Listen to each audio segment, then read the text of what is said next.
Good evening and welcome to Copperfield's Books virtual event with Wendy De Rosa. My name is Jamie Madsen and I'm the Marketing and Events Coordinator here at Copperfield's Books, and I'll also be your host for the evening. Copperfield's Books has been committed to literature, education, and creating community together since our founding in 1981. We are thrilled to be celebrating our 40th anniversary this year. And because event proceeds allow us to continue hosting this free event program, I'd like to take a moment in the beginning and thank each and all of you for your support. Thank you. So just a couple of things to note before we get started. I will be using the chat box to provide links to view upcoming events, my contact details, links to purchase tonight's title, as well as a discount code, and basically everything you'll need will be in the chat box.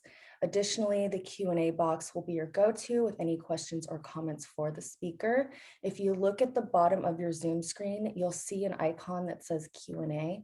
Please submit your questions here rather than replying to me in the chat box. And the event will feature between 30 to 40 minutes of speaking and will then be followed by the live Q&A. So without further ado, I'm really excited to introduce tonight's author, Wendy De Rosa.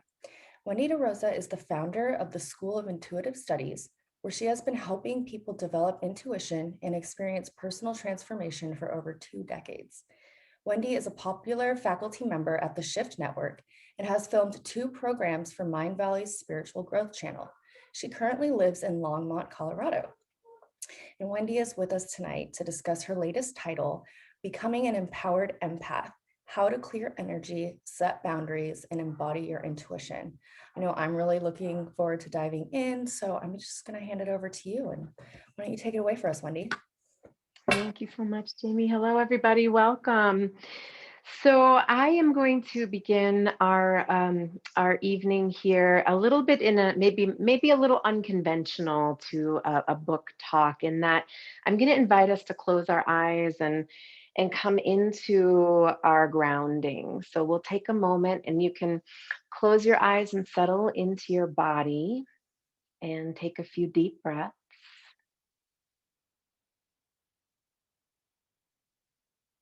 Feel your feet on the earth.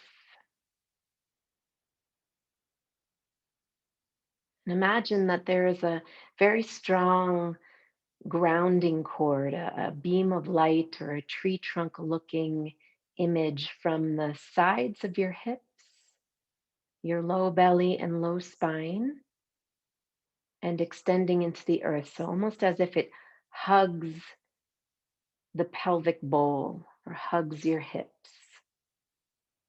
And then it extends down deep through the layers of the earth. And we energetically ground here in our space together. And we call our energy into this present moment from anywhere else it might be wandering, anyone else it might be with. And we ask in this moment for our energy to arrive into the center of our being. And may we ground in this present moment. And I pray that we have a blessed, connected time in this our event together. Thank you, God. So be it, and so it is. And so very slowly you can come back here into connection. And I'm Wendy De Rosa, and I am the author of Becoming an Empowered Empath. And this book is timely for what so many people are experiencing in their personal life, but also in their with what's going on in the world right now. So an empath is someone who feels the energy of other people or feels the energy of an environment through their sentient body. And we certainly have a lot of we'll call it collective trauma, collective energy in the field that is triggering a lot of empathic experiences for people. So, people who might not normally identify as an empath are certainly feeling something. And that is, and through their body. And sometimes that experience can be, can lend us to feelings of being run down or fatigued or stomach aches or headaches or overwhelm. And what happens here, I mean, whether you identify as an empath or not, I want to explain sort of what the empath's experience is, which is that an empath, and if you identify as one, you might resonate with this, and it's that the empath will feel the energy of the environment and of other people, and then they will take that energy into their system. And when the energy comes into the system, it can lend to those symptoms I just named. It can also feel like, I was having a conversation with someone, and they started to share and project perhaps a lot of what was going on for them, and then I walked away feeling terrible and they walked away feeling great. That can be an empathic experience where an individual who is sensitive through their, it's actually through one of their clairs, and I'm going to explain this here in a second. But they feel the energy in their body and they will take it into their field. And this is what happens when an empath is overly sensitive. Whereas an empath also doesn't, well, I should say it this way, the empath doesn't necessarily need to do that, doesn't necessarily need to, essentially, an empath doesn't mean that they have to absorb the energy into their body. The empath feels energy.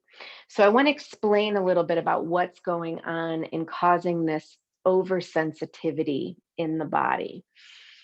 So essentially, and it comes from a little bit of explanation of our energetic anatomy, which is that we have this beautiful central channel in the center of our body, and through it we radiate our consciousness, our divine essence, the light of our divinity and our soul. And when we come into this life, we're born into the physical experience, and we're born into the consciousness of the root chakra. So I'm going to talk about the chakras for a minute. We have 7 embodied chakras along the length of our spine. We have more, but I talk about 7 in the book. And the root chakra is at the base of our spine. And what happens here is that when we're born into the human experience, this root chakra formation at the base of our spine governs our safety and our sense of belonging and our security and our attachment and our bonding and everything that is about being physically connected and safe here on this plane, on this physical earth. And what happens for sensitive beings who have come into this world and been raised in environments where they were given either verbally or non-verbally, it was modeled that the individual, the sensitive, the soul, the little child, um, isn't safe being who they are. So perhaps they were raised in an environment where there was a projection of emotions, or they were raised in an environment where they got it very young that it's not okay for me to be my authentic self. And what happens is the soul in our physical body, the moment we disconnect from the sense of belonging and safety at that very primordial level in the root chakra area of the body, the power center contracts. And when the power center contracts, we're operating on internalized fear, fear we've absorbed from the society, from the system. It might be the family of origin, but the family of origin operates in the system. And so what'll happen is this root chakra will contract, and the second chakra will then compensate. And one of the ways it compensates is by opening up and feeling everything that's going on around this little sensitive soul in order for the individual, that child, to feel safe. The second chakra area of the body is the empathic power center for the body. The third chakra is as well, but the second chakra has a job. They all do, but the second chakra's job is to feel the subtle, to feel beneath the table, to be in tuned with the subcurrents of what's going on. The second chakra is our creativity, it's our sexuality, it's our passion, it's our ability to feel the spectrum of our emotions from rage all the way to bliss, and to be able to be okay with those feelings.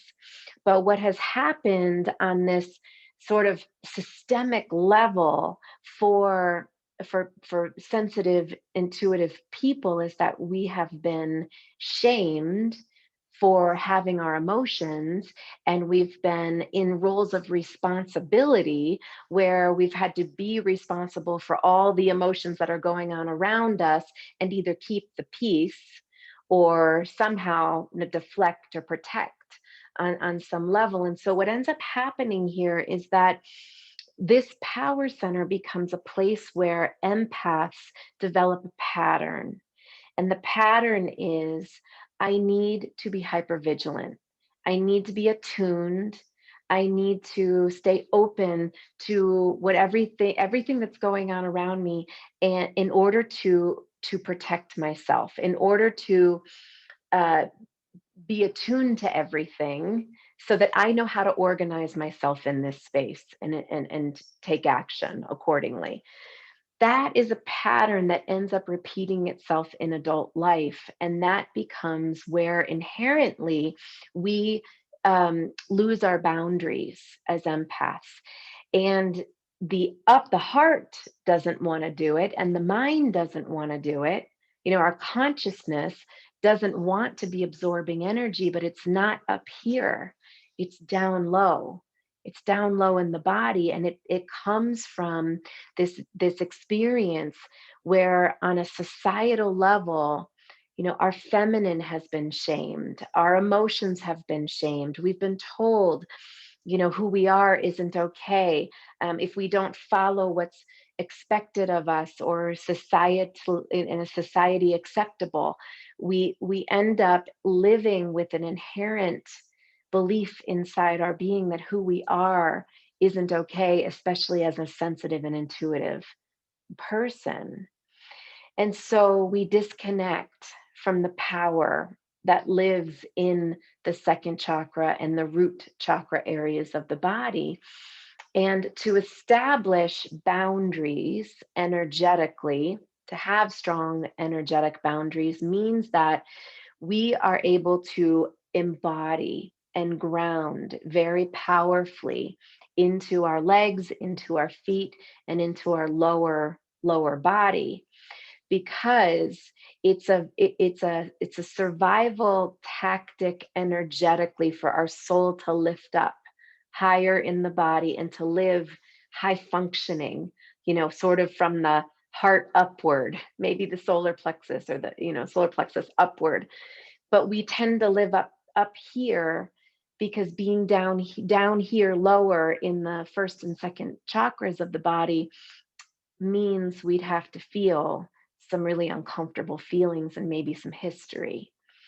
And so the work here is that in becoming a powered empath, what I start to unpack is what are we carrying in those first, basically three chakras, first, second, and third chakras of the body, that we have had to fragment ourselves from. where have we been living in a root chakra contraction, and what beliefs have we absorbed and grown up in our childhood marinade that we took on as our own? I'm not good enough. I don't belong here. I'm not lovable. While these sound like, beliefs, that they sound like sayings, but beliefs are very core in the energy body. They live in the central channel, and we operate from them from a hardwired perspective.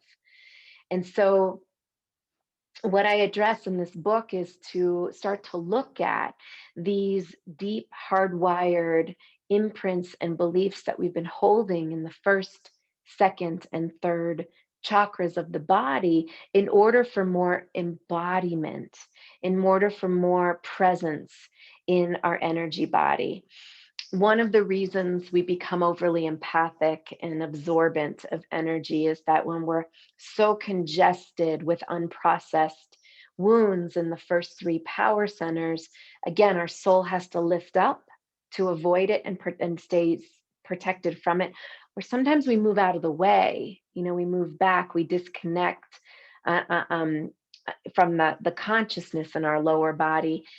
And when we do that, we are not energetically centered. We are not present in our body. And when we're not present and we're not taking up space, we are leaving vacancies for energy to come into our field and for us to be, in some ways, taken advantage of, perhaps, or projected on, or we walk in the world with the message to the planet, to people: I'm not embodied. I'm not here, present in my body. I'm distracted.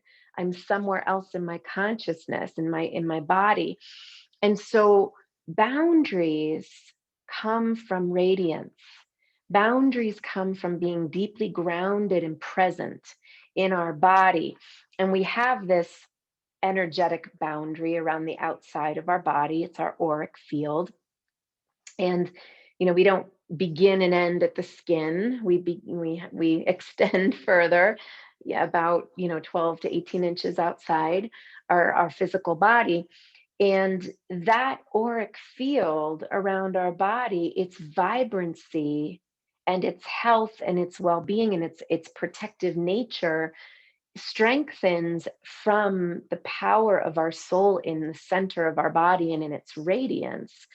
And so when we're depleted, or we're not occupying that space, the auric field isn't doing its job to its fullest.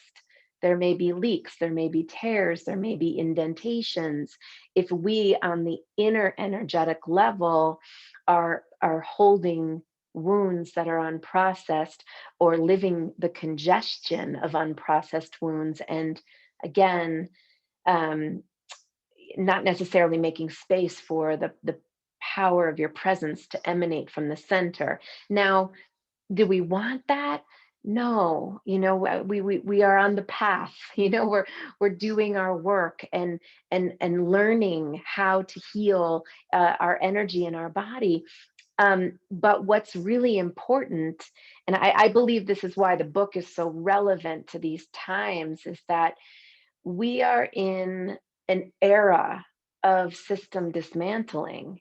I mean, everything that is about patriarchy, everything that is about suppression and oppression, everything that is about, the healthcare and race and gender and climate change, all the issues that are part of the human experience right now are essentially being shooken up on the surface here. And that's inviting us to look at where inside us we are living our inherent wounds, our implicit biases, our intergenerational wounds that we've been carrying in the center of our energy body. And it's giving us this opportunity to look at our triggers, our uncomfortability, and start to heal what we've been holding as as baggage, as history, as wounds in our system, and heal it and clear it and move through it and process it so that more of who you are here to be is your as your vibrant self, as your intuitive being, can be integrated into your wholeness. And that is, that's a big overarch about what this book, Becoming an Empowered Empath, is about. And it's taking you through the journey of how to clear the energy in your body. And I do so by guiding some guided meditations.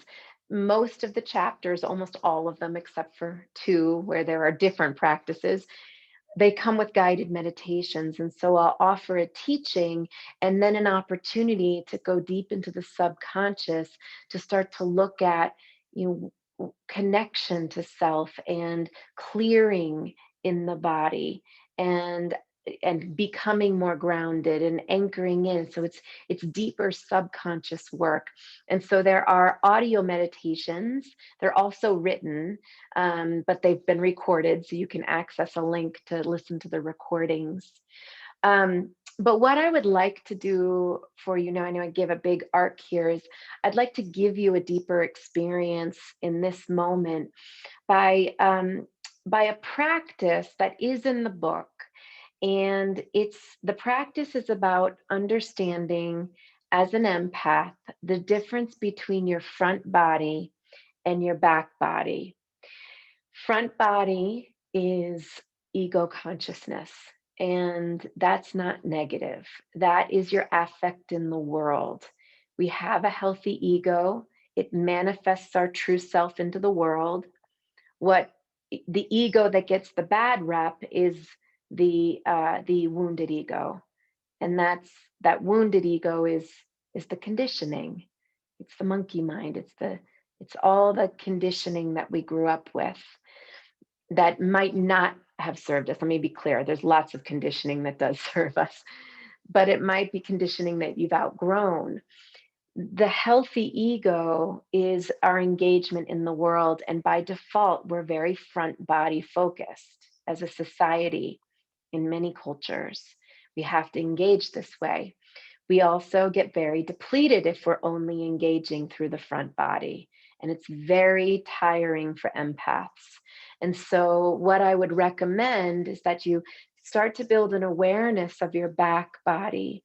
And through the back body, we have this beautiful, you can imagine this, an imaginary waterfall of grace.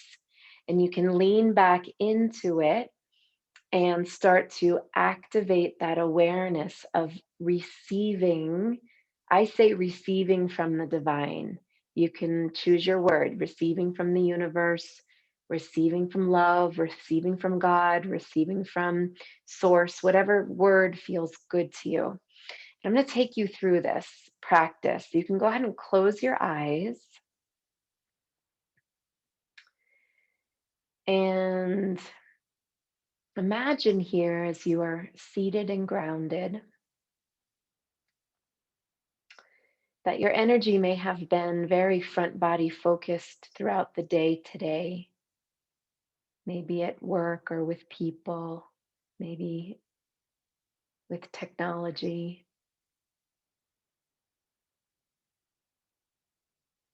And that you are energetically going to start to lean back slightly and imagine a beautiful waterfall of grace.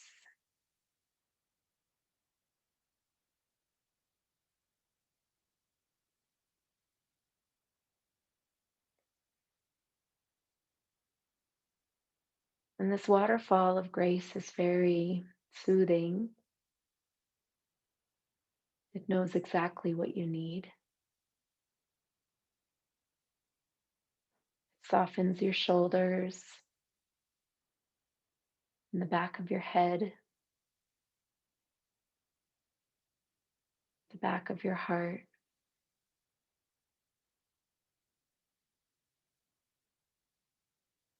the back of your low spine, even your tailbone.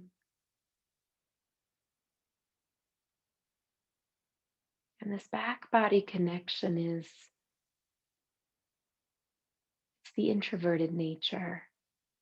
It's going inward and allowing yourself to receive.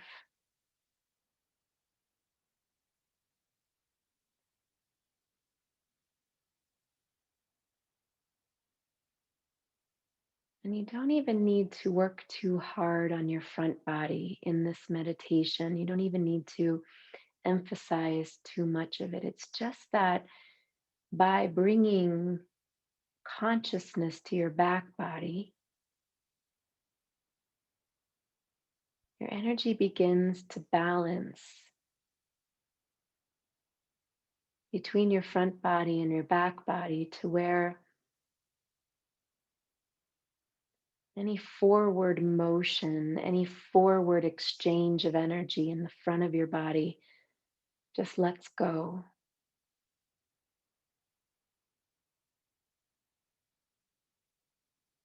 You can let go of anybody's energy through your front body by allowing their energy simply to release from your front body and go back to the individuals.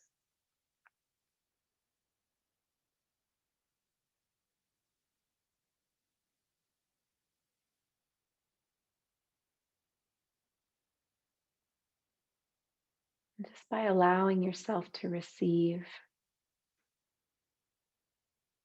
perhaps feeling the warmth or a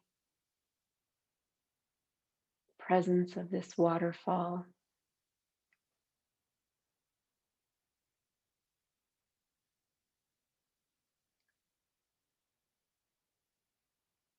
I'll expand on the image slightly to allow for this waterfall of light now to flow over the top of your head to your front body and shower off any energy, congestion in your front body.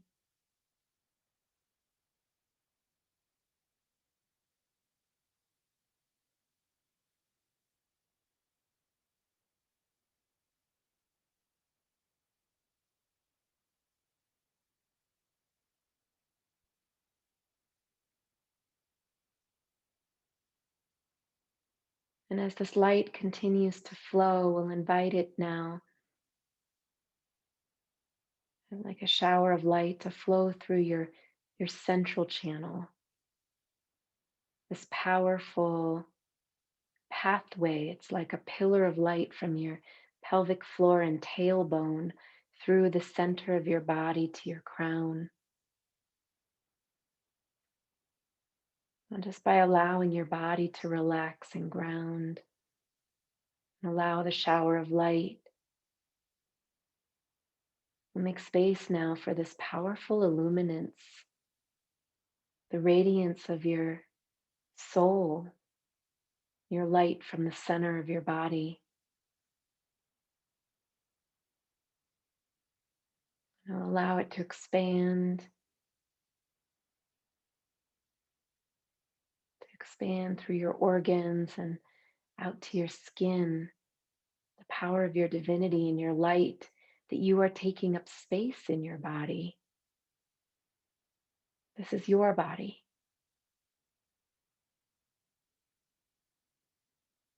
Allowing it to expand outward into your auric field. And from the power of your radiance, may it brighten the light all the way around you. May it provide a sense of safety and a cushion of love around your body. I pray for protective light around you. And I give thanks for this opportunity to be of service here in the highest way that I may be. And I pray that this meditation, this practice supports you and that you're guided by your own true heart every step of the way. Thank you.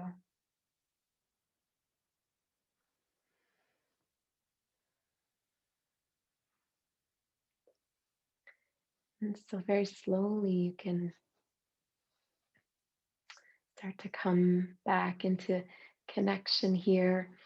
Um, what I'll share before we go into the Q&A is just that the power of our grounding and our inner healing and our ability to embody more of who we are here to be is empathic work. And that empaths are essentially leading the way right now. They're leading the way in new consciousness. They lead through empathy. They lead through vulnerability and connected conversations and space holding. They lead through their creativity and their ability to rebirth and renew. They lead through their intuitive essence, being able to feel the subtle and respond and trust their intuition. So much is being reshaped in our systems because the empaths are essentially feeling and speaking up when something's wrong, and ultimately they're uh, shifting how we are in relationship with each other. And that also comes from the, I would say, challenging the old paradigms, that children are meant to be seen and heard and spoken, and that they can speak, and those weren't teachings that adults have gotten when we were children as empaths. And so there's a lot of healing and transformation that's happening, and that I offer in the book, including practices and meditations to support you along the way.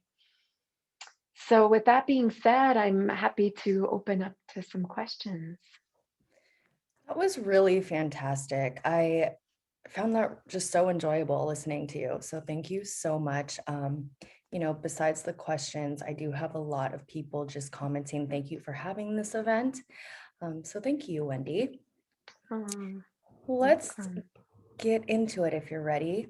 Mhm. Melissa is wondering, I had a past life soul retrieval 7 years ago, which left me feeling ungrounded and disconnected in my body. I'm left feeling very sensitive, and I'm wondering how I heal from this. Thank you, Wendy, from Melissa. Okay. Hi, Melissa. Um, so, first of all, I know, so I can only imagine that when you have that experience, um, there could potentially be some nervousness about trusting healers, and trusting to work with somebody. But my answer to the question is there does need to be some kind of repair around that, and whether it's working with another healer um, to sort of support you in coming back into your body, and to retrusting and reconnecting specifically in your root chakra area, because that's the power center for trust and safety in ourselves. Sometimes when we do soul retrieval and past life work, it's very upper chakra. And when we're not necessarily ready for it, or it exposes something that requires way more follow-up and way more repair and a lot more process, we can be left open, like you said, and undone. And so um I mean, you could do the work yourself, and that's a whole explanation in itself, like how to do that. So what I would say is, if you could find someone that you do trust, and um, does feel like they could support you in doing some repair around that energetically, that would be beneficial. I run the School of Intuitive Studies, and we do have healers. So if you did want to go to my website, you can certainly, um, there's healers that I would highly recommend, all of them. So if you need a resource, yeah. And I just shared her website in the chat for all of you. It will also come in the email tomorrow. But if you're wondering tonight, um, Ellen is wondering, our senses, taste, sight, and smell are located in the front of our physical bodies. Can you talk about that in terms of front and back bodies? Yes, well, they are these. It's interesting because they are forms of clairs too. Intuitively, some people will get intuitive hits, I guess, or sensations through the sense of taste, or they're through the sense of smell. They'll do, they'll walk into a space and smell perfume. And it's not like, a ghost has walked by or anything. They literally are smelling dated energy in that moment. So yes, that is very front body intuition. The senses are, but here's what's interesting about a lot of the clairs is that when we are on a societal, again, on a engaging in society level, we're very front body focused.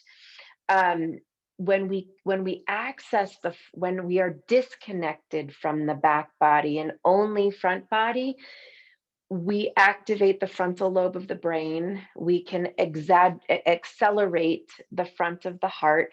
The front of the senses can also be very accelerated. So it's not that I'm saying disconnect from the, like turn off the front body, but what I am saying is engage the back body, because it's through the back body and through grounding. So it's sort of, it's back, but it's in and down is grounding. But through this engaging of back body, what we're doing is you are getting deeper, more deeply connected to how to translate the information that's coming through. The front body will still experience it, but it's through our leaning back that we can start to deeply listen into, what does this mean? Or, wow, I see this picture, this image, this, this word comes through. I don't know what to do with it. If I close my eyes, tune in, lean back, there's wisdom that comes through the back channel. So it's a beautiful way to access how to translate the experience, the intuitive experiences you're having. So yeah, it's a long answer to your A question. great answer. Thank you. Okay, Virginia is wondering how an empath is different from a highly sensitive person. Yeah, so it's very similar. So the line is pretty thin in terms of the difference. So an empath is a highly sensitive person. Highly sensitive person also may include an upper body intuitive. So in the book, I talk about upper body intuition versus lower body intuition. Lower body intuitives are the empaths and the claircognizant people who feel energy or get the knowing. They get the knowing sense. I don't know why I know, I just know. That's the claircognizant sense. Clairvoyant and clairaudient is more the upper body intuition.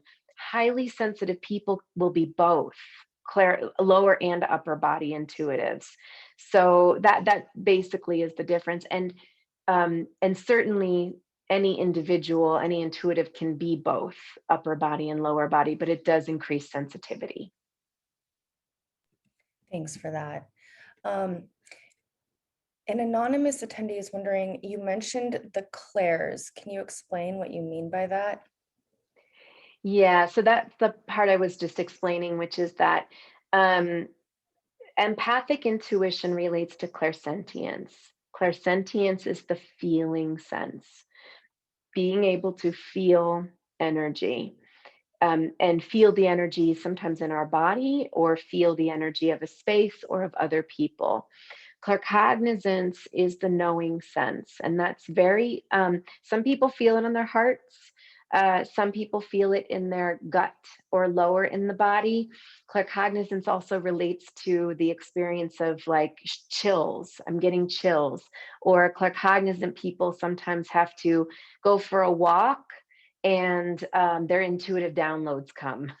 The knowing sense comes, or they get the gut instincts, like it feels that way in my gut.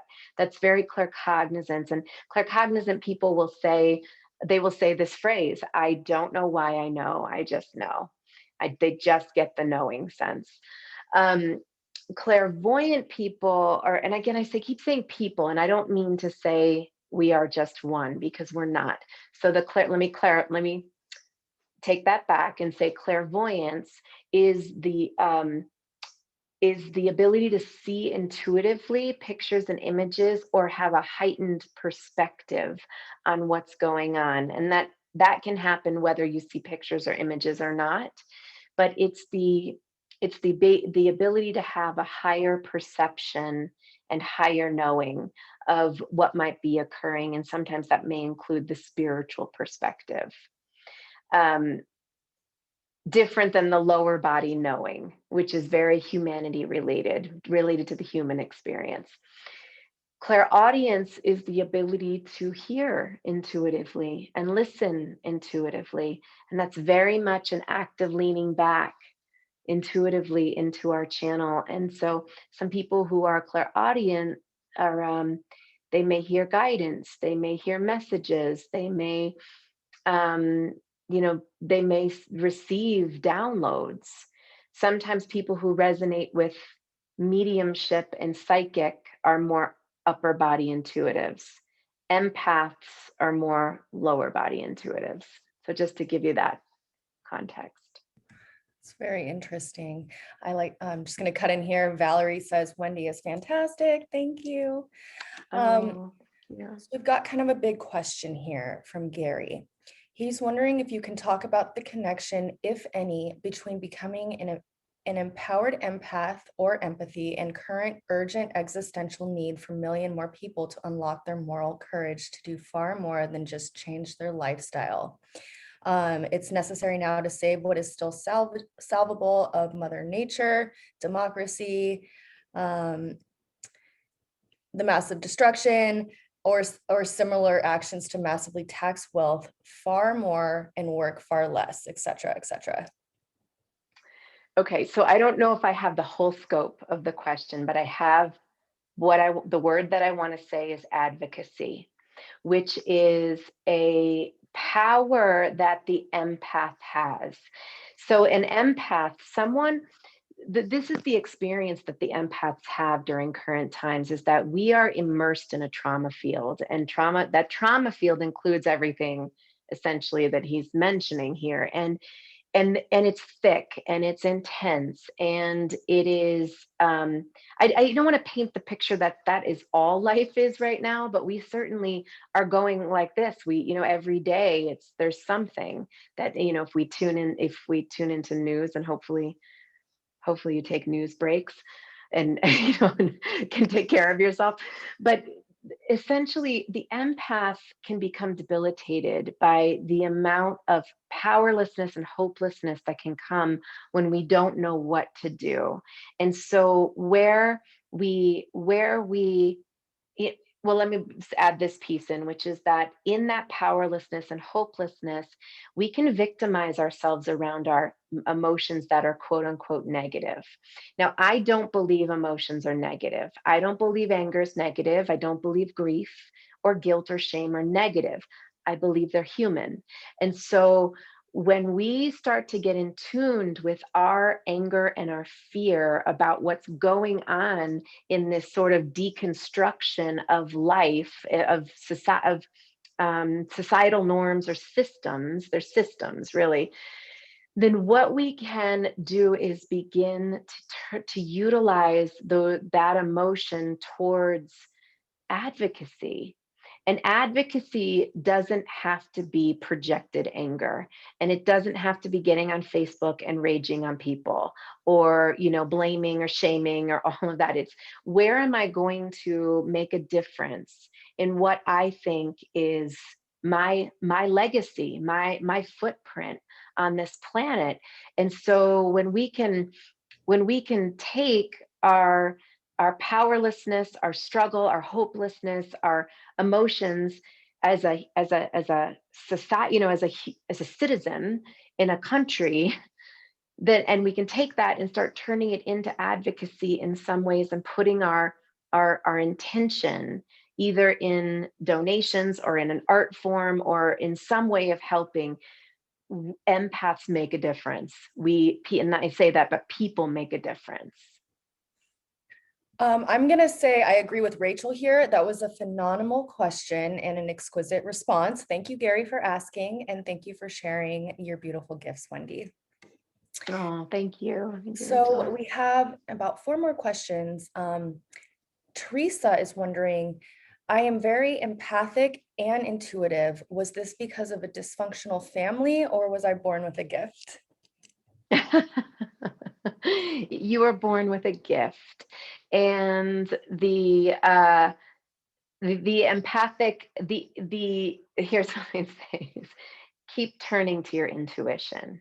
Keep listening to your heart, your soul, your inner child. Keep tuning into yourself, because where it might feel like the empathic experience is a dysfunctional byproduct or it's overwhelming, that transforms the more you are able to nurture the gift that is in your system. So keep tuning into it. Soul, what do you think? Little inner child, what do you think? Let me tune in with you and start nurturing, because that we start to bond, inner bond within yourself, and that's where your empowerment comes from. She had a follow-up and she said, I believe mental health issues for many is due at times of overload from a sensitive spirit in a body. It's kind of interesting. I And then agree. Gary followed up saying, what I hear you saying is that when we get in touch with all the evil around us, we can turn our anger and other difficult emotions into advocacy. Yes, All right. absolutely. So the last question we have here is from Ellen. Can you talk about creativity in the life of an empath? Yeah, yes. So the second chakra area of the body, as I said earlier, is the empathic power center of the body. It's also the power center for co-creation and for um, creation and creativity. And what is important is that the empath, it's essentially a reclaiming of this power center and giving it permission, giving ourselves permission and validation in our subtle and creative essence.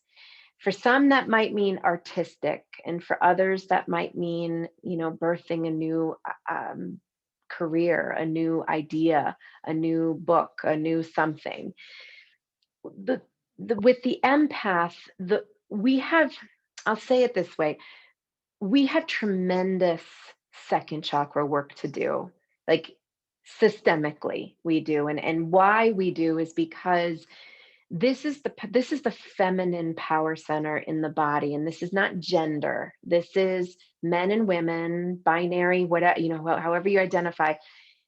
This is the feminine power. We have the masculine power in our body too.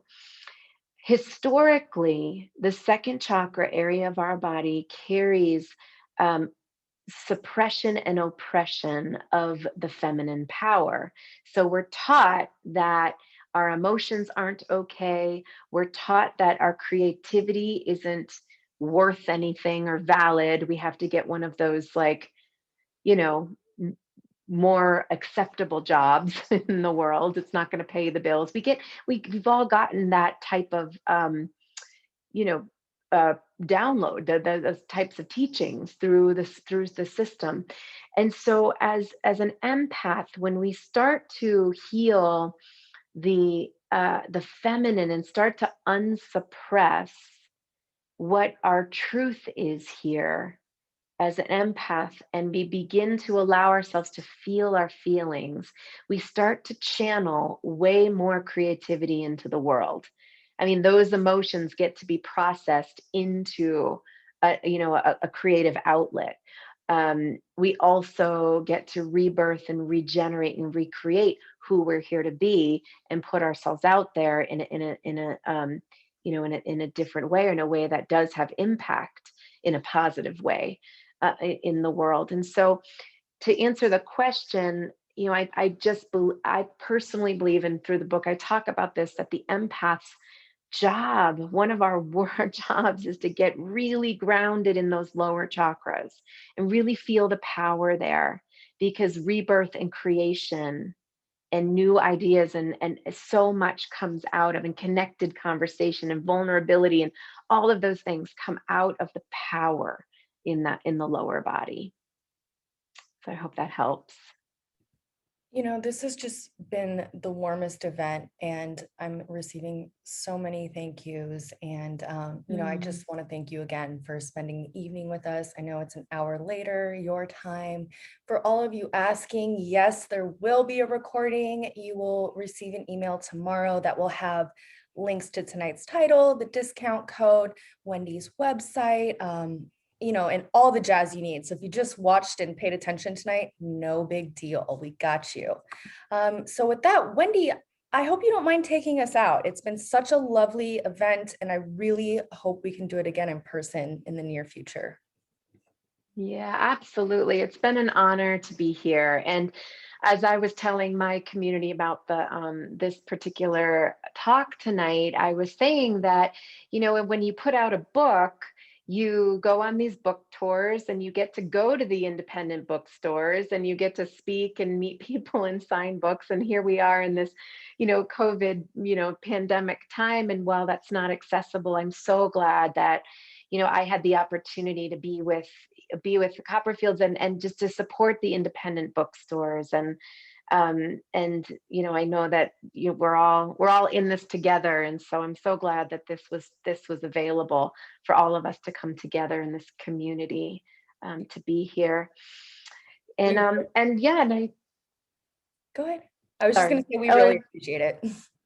yeah, absolutely. And again, my book, Becoming an Empowered Empath.